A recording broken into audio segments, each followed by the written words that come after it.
नमस्कार, सबरंग टीवी में आपका स्वागत है। मैं सोनाली मिश्रा हाजिर हूँ आज की ताज़ा खबरों के साथ। राज्य मंत्री श्री मुन्ना चौबे के खिलाफ विपक्ष का विरोध प्रदर्शन जारी। पुलिस द्वारा प्रदर्शनकारियों पर लाठीचार्ज, आंसू गैस के गोले छोड़े गए। जनता में सरकार व मुन्ना चौबे की तीखी आलोचना। ऐसे में समाज सेवक श्री देवी दत्त और गुरुजी ने भ्रष्टाचार के खिलाफ आमरण अनशन शुरू किया। सरकार पर दबाव बढ़ा। आमरण अनशन पर बैठे गुरुजी की मांग है कि श्री मुन्ना चौबे जनता का पैसा वापस करें और इस्तीफा दें। गली गली में शोर है, मुन्ना चौबे चोर है। गुरुजी, आपको क्या लगता है आपके इस अनशन से सरकार झुकेगी? मैं सत्य का पुजारी हूँ और सत्य कभी हार नहीं मानता। सरकार को झुकना ही पड़ेगा। गली गली में शोर है, मुन्ना चौबे चोर है। गली गली में शोर है, मुन्ना चौबे चोर है। गली गली में शोर है, मुन्ना चौबे, मुन्ना चौबे, मुन्ना चौबे इस्तीफा दो, मुन्ना चौबे इस्तीफा दो, मुन्ना चौबे इस्तीफा दो। गुरुजी, आप इस अनशन को कब तक जारी रखेंगे? जब तक जनता के साथ न्याय नहीं हो जाता या जब तक मेरी सांसों में सांस है तब तक चलेगा।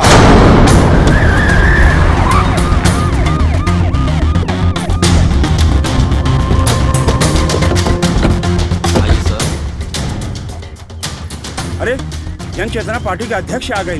प्रणाम नेताजी। गुरुजी प्रणाम प्रणाम। आइए बैठिए।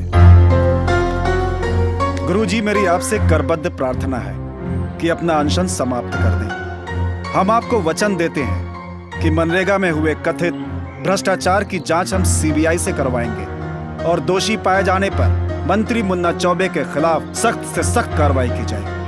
मुझे आप पर पूरा भरोसा है। तिवारी जी, जूस का गिलास लाइए। ये लीजिए।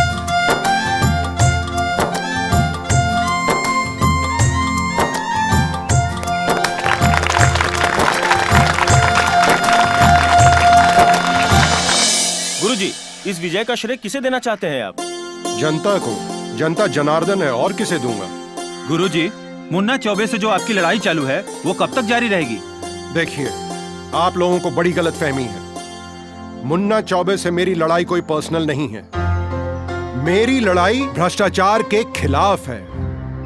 मुन्ना चौबे क्षेत्र के विधायक हैं, साथ में राज्य मंत्री भी हैं, लेकिन मनरेगा और मिड डे मील योजना में उन्होंने जो घोटाला किया है, सारा का सारा जनता का पैसा उन्होंने चूस कर अपने घर में रखा हुआ है। अगर वो जनता का पैसा जनता को वापस कर देते हैं तो ठीक है, नहीं तो ये लड़ाई आखिरी दम तक चलती रहेगी।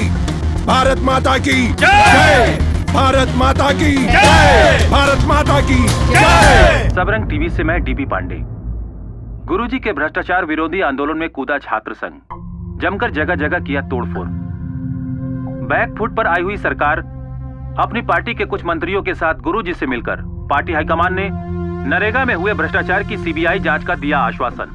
दोषी पाए जाने पर मुन्ना चौबे पे होगी कड़ी से कड़ी कार्रवाई। हाई कमान के आश्वासन पर आश्वस्त होकर गुरुजी ने पार्टी अध्यक्ष के हाथों जूस पीकर तोड़ा उपवास। उनका अगला कार्यक्रम अपने गृह जिला मोतिहारी के एक मंदिर में प्रार्थना सभा का है। नमस्कार।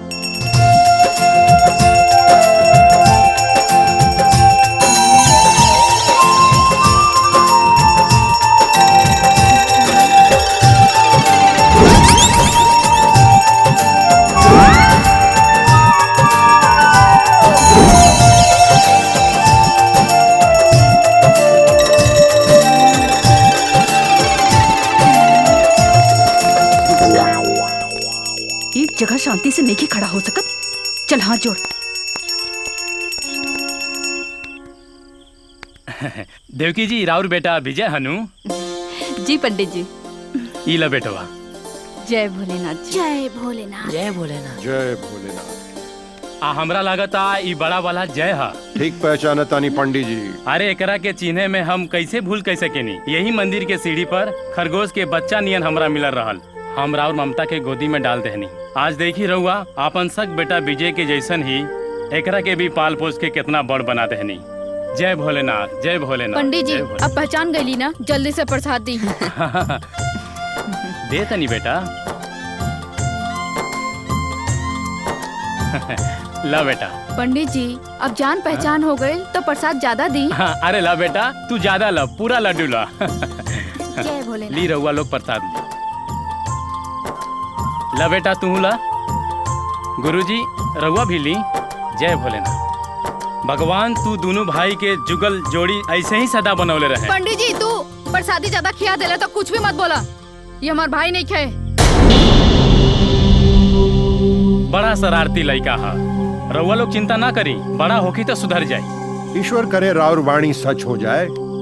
ठीक बा, हमनी के चलो तानी पंडित जी, चलो बचवा लो, चलो। प्रणाम। ठीक बा, प्रणाम। आशीर्वाद आशीर्वाद। जय भोले। प्रणाम। मुन्ना चौबे, आपके क्रियाकलाप से पार्टी की छवि खराब होने का खतरा पैदा हो गया है। आपके पास दो ही रास्ते हैं, या तो गुरुजी को शांत कीजिए या पद से इस्तीफा दीजिए। इस्तीफा हमरा साथ ऐसा व्यवहार का है सर?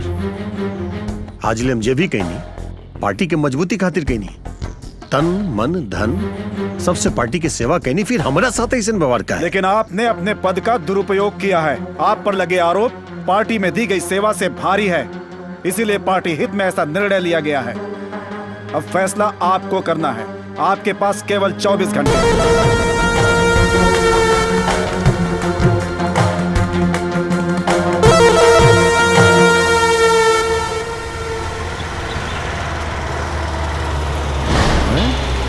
मुन्ना चौबे हमारा घर है?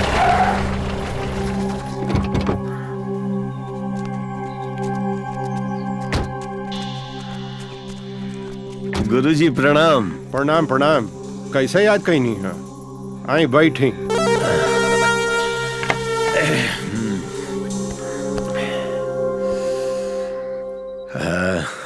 गुरुजी आज शुभ दिन देख के आपके शरण में आ गए नहीं हम।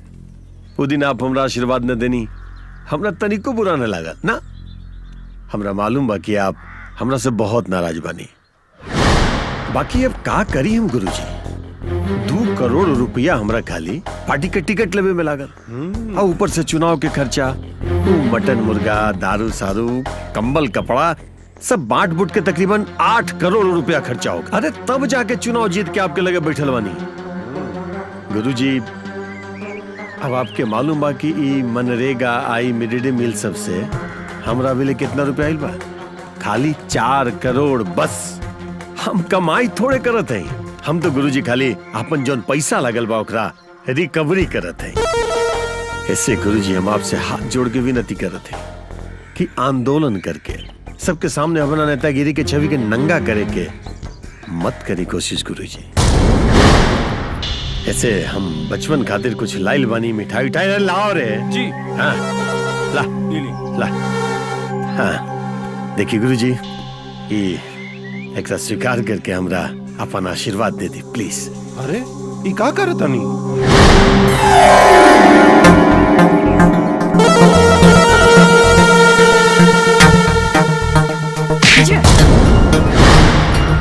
थूक।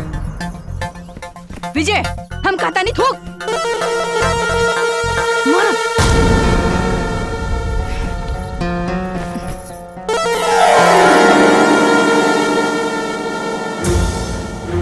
मुन्ना चौबे, गुरुजी के आशीर्वाद केहू खरीद ना सकेला। ये जो नोट और वोट के तो राजनीतिक चक्कर चलाओ ताड़ा ना, वो ज्यादा दिन चली ना। ये जो उपहार लेके तो हमरा घर पे आयल बड़ो, इस तरह से हमरा उपहार ना चाही। जे जनता के तू नोट दबा के बैठल बड़ो, वो जनता के वापस कह द, बस यह सबसे बड़ा उपकार होई।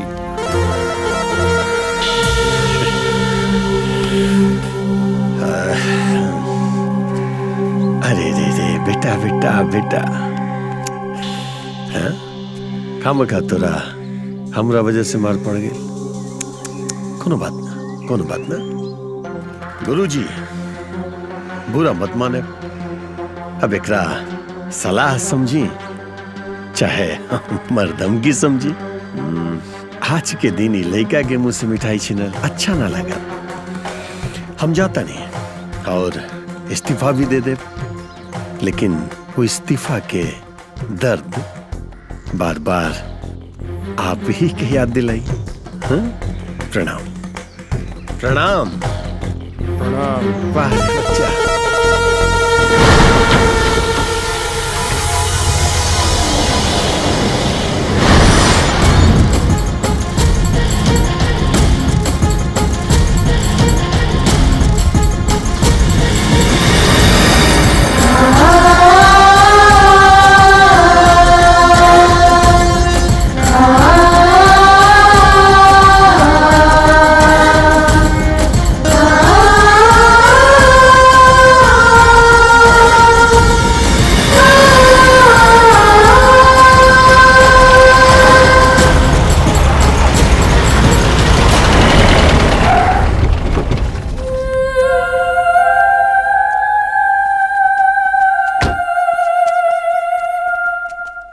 अरे बेटा तू ये हमर रास्ता रोक के काहे खड़ा हो गई?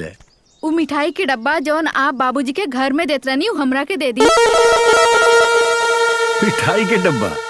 हे लाओ रे तनी मिठाई के डब्बा। हाली हाँ हाय ला। ठीक, अब हम जाए। अरे रुका, लाठे राम के तो निकाला। लाठे राम का होला? इतना बड़ नेता बन गईला, लाठे राम ना पता है? लाठे राम गुरु हवे, बाकी सब चेला। अरे पैसा पैसा निकाला। दे दे दे दे, ला रे ला तनी। हाँ एक काम करा, ला। अब हम जाए गुरुदेव। अरे इतना का जल्दी है? अपन आदमी से कहा उ कटा हमरा के दे देना। ई हाँ का करबे कर तू? अरे एके लेके दिवाली में हम चुटपुटिया बजाई। ए बेटा, ये चुटपुटिया फोड़े वाला बंदूक ना, ये सच्ची देसी कट्टा। छुट्टी ना तो गोली चल जाए या तारा चला भी ना आई। अरे हम खूब चलाईला। हाय देखा, तुम्हार देह धड़ाक से गोली, चला जानी। जय राम जी। तुम्हार देह धड़ाक से गोली। ससुरा, महात्मा के घर में ही राक्षस। मजा आए, मजा आए।